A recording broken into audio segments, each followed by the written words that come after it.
Assalamualaikum warahmatullahi wabarakatuh, sahabat farmasi dimanapun kalian berada, semoga kalian sehat selalu. Oke, pada kesempatan konten kali ini di mana channel Oki Farmasi yang tentunya akan memberikan seputar informasi dan edukasi. Tapi sebelum itu marilah tetap dukung channel ini dengan cara like, komen, dan subscribe. Alhamdulillah, pada kesempatan konten kali ini di mana Oki Farmasi akan memberikan seputar informasi mengenai penggolongan obat. Oleh karena itu, ingin tahu kelanjutannya seperti apa? Tetap tonton video ini sampai habis dan jangan di-skip. Ketika kita sedang sakit, maka kita tak akan pernah bisa yang namanya lepas dari suatu obat. Tapi tahukah kalian jenis golongan obat apa yang kalian konsumsi? Nah, oleh karena itu, saya akan memberikan seputar jenis-jenis penggolongan obat itu ada apa saja.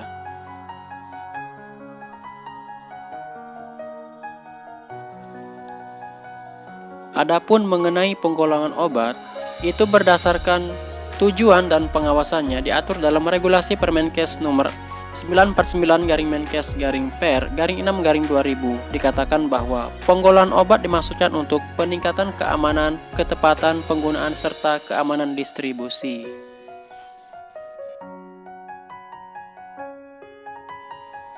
Nah, di mana obat itu sendiri dibagi menjadi beberapa golongan. Di antaranya ada obat bebas terbatas, obat wajib apotik, obat keras, dan obat psikotropika dan narkotika. Yang pertama ada obat bebas. Nah, apa sih itu golongan obat bebas? Nah, jadi obat bebas adalah golongan obat yang dapat dijual bebas kepada umum tanpa resep dokter. Tidak termasuk ke dalam daftar narkotika, psikotropika, obat keras, obat bebas terbatas, dan sudah terdaftar di Departemen Kesehatan RI. Contohnya seperti tablet vitamin C, ada tablet paracetamol, dan obat yang lainnya. Adapun penandaan pada golongan obat bebas itu diatur dalam SK Menkes RI nomor 2380-A-SKA-1-1983 tentang tanda khusus mengenai obat bebas, ditandai dengan lingkaran bulat berwarna hijau dan memiliki garis tepi berwarna hitam.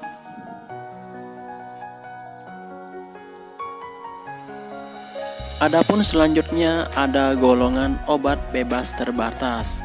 Apa sih itu golongan obat bebas terbatas? Jadi, obat bebas terbatas adalah bagian dari obat keras yang masih dapat diserahkan kepada pemakainya tanpa resep dokter.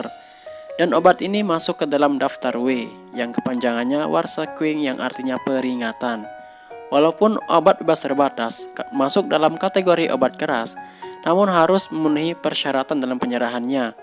Yang pertama, di mana obat tersebut hanya boleh dijual dalam bungkusan asli dari pabrik atau pembuatannya. Dan yang kedua, harus tercantumnya sebuah tanda peringatan yang tertera pada kemasan.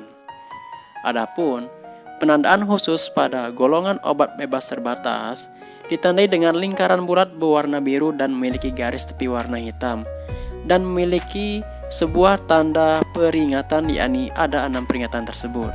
Selanjutnya ada golongan obat wajib apotek atau disingkat dengan OWA. Berdasarkan Permenkes nomor 924-Per-10-1993 dikeluarkan dengan beberapa pertimbangan. Di antaranya bahwa obat yang dapat diserahkan tanpa resep dokter, yaitu dapat meningkatkan kemampuan masyarakat dalam menolong dirinya sendiri guna mengatasi masalah kesehatan dengan meningkatkan pengobatan sendiri secara tepat, aman, dan rasional. Dan untuk meningkatkan peran apoteker juga di apotek dalam pelayanan KIE serta pelayanan obat ke masyarakat. Golongan obat selanjutnya ada golongan obat keras. Apa sih itu obat keras? Nah, jadi obat keras sebenarnya masuk ke dalam daftar G atau Gevaerlijk yang artinya berbahaya. di mana obat keras hanya dapat diperoleh dengan resep dokter. Adapun penandaan pada golongan obat keras diatur berdasarkan Regulasi Menkes nomor 02396-A-SK-8-1986 yang dikatakan bahwa lingkaran bulat berwarna merah dengan garis tepi berwarna hitam dan terdapat huruf K yang menyentuh garis tepi. Kemudian untuk golongan obat selanjutnya ada golongan psikotropika dan narkotika. Jadi, di mana golongan obat ini sebenarnya sama dengan narkoba karena dapat menimbulkan ketagihan dengan segala konsekuensi yang ada. Di mana pada golongan obat psikotropika diatur dalam regulasi Undang-Undang Nomor 5 Tahun 1997 tentang psikotropika adalah zat atau obat baik alamiah maupun sintesis bukan narkotika yang bersifat psikoaktif melalui pengaruh selektif pada susunan syaraf pusat yang dapat menyebabkan perubahan khas pada aktivitas mental dan perilaku. Adapun golongan psikotropika dibagi menjadi beberapa golongan.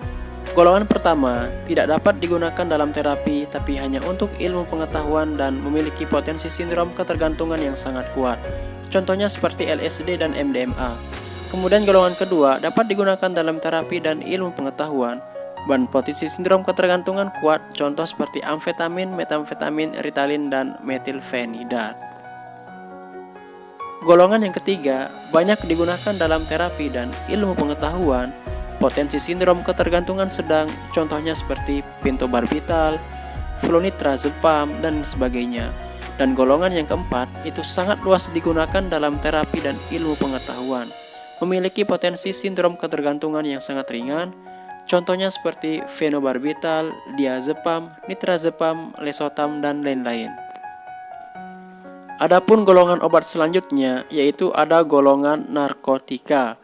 Diatur berdasarkan Regulasi Undang-Undang Nomor 22 Tahun 1997 tentang narkotika adalah zat atau obat yang berasal dari tanaman baik sintesis atau semi-sintesis yang dapat menyebabkan penurunan atau perubahan kesadaran, hilangnya rasa, mengurangi sampai menghilangkan rasa nyeri dan menimbulkan ketergantungan.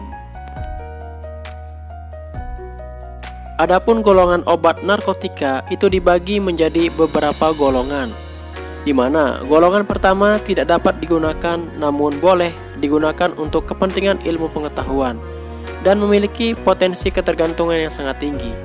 Golongan yang kedua itu dapat digunakan dalam terapi dan ilmu pengetahuan serta memiliki potensi ketergantungan yang sangat tinggi. Golongan yang ketiga banyak digunakan dalam terapi dan ilmu pengetahuan dan memiliki potensi ketergantungan yang ringan. Contohnya seperti kodein. Nah, jadi itulah sahabat farmasi mengenai macam-macam penggolongan obat. Oke, terima kasih banyak sudah menonton video ini sampai habis dan tentunya tetap dukung channel Oki Farmasi dengan cara like, komen, dan subscribe. Dan nantikan di konten-konten selanjutnya hanya di channel Oki Farmasi.